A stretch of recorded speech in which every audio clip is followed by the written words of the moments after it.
राहुल गांधी के सामने एक बार फिर से नरेंद्र सरेंडर हो गए, क्योंकि पीएम मोदी और राहुल गांधी के बीच ये जो जंग थी इसमें राहुल गांधी को जीत मिली है।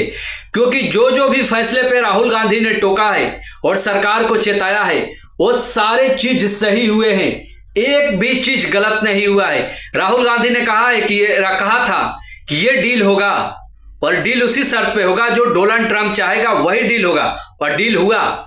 एक और बात उन्होंने कहा था कि अमेरिका अडानी पर से केस हटा देगा, क्योंकि हिंदुस्तान के प्रधानमंत्री ने हिंदुस्तान को बेच दिया है, गिरवी रख दिया है, इसलिए अडानी पर से केस हट जाएगा।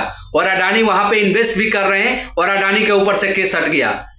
जीएसटी के बारे में बोला था, नोटबंदी के बारे में बोला था, आपके एक और जो कोरोना काल के बारे में बोला था, अभी जो भयंकर तबाही है, अर्थव्यवस्था है, उनके बारे में बोला था। यानी जो जो भी उन्होंने बोला था वो सारे सटीक हुई है। और इस जंग में राहुल गांधी के सामने नरेंद्र सरेंडर हो गए हैं, ऐसा कहने में बिल्कुल हमें कोई आपत्ति नहीं है। जैसे ट्रंप के सामने तो नरेंद्र सरेंडर होते हैं, यह सबको मालूम है, लेकिन आजकल हिंदुस्तान में नेता विपक्ष के सामने भी नरेंद्र सरेंडर हो गए हैं, क्योंकि एक भी फैसला पर ये अडिग नहीं रहे हैं। सारे फैसले को इनको रिटर्न लेना पड़ेगा।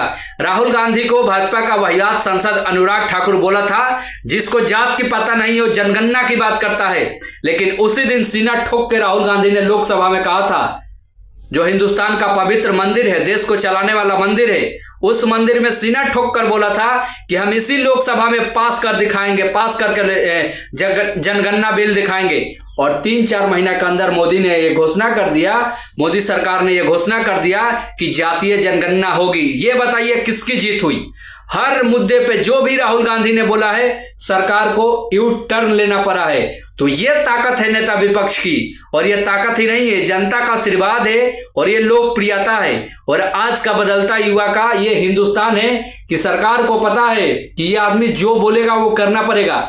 और सबसे मजेदार बात आपको बताता हूं, जब से ये सरकार मोदी की सरकार बनी है तीसरी बार, 2024 के बाद ये 2026 है, लेकिन एक भी कानून लोकसभा में मोदी और अमित शाह पास नहीं कर पाए हैं, चाहे वो लोकसभा हो या राज्यसभा हो। क्यों? क्योंकि उनके सामने एक योद्धा बैठा है जो किसी भी मुद्दे पे डिबेट करने के लिए सीना तान कर खड़ा रहता है और आंख में आंख डालकर बात करने की हिम्मत रखता है, क्षमता रखता है। इसलिए मोदी और अमित शाह आज तक एक भी कानून पास नहीं कर पा रहे हैं, और हमें नहीं लगता है कि आगे भी कोई बहुत बड़ा कानून लोकसभा में पारित होने वाला है या पास होने वाला है, क्योंकि राहुल गांधी के साथ आज के युवा खड़ा है और वो सड़कों पे भी उतर जाएगा। इसीलिए ये लोग डरते हैं, और वह संघी लोग बहुत ही डरपोक होते हैं और बहुत ही कायर होते हैं। ऊपर से बड़ी बड़ी बातें करते हैं लेकिन अंदर से बहुत ही डरपोक होते हैं और कायरता भरा रहता है उनमें। तो दोस्तों, आपको क्या लगता है? अपनी राय जरूर दीजिएगा और चैनल को सब्सक्राइब कीजिएगा, लाइक कीजिएगा, शेयर कीजिएगा। मिलते हैं नेक्स्ट वीडियो और अपडेट के साथ।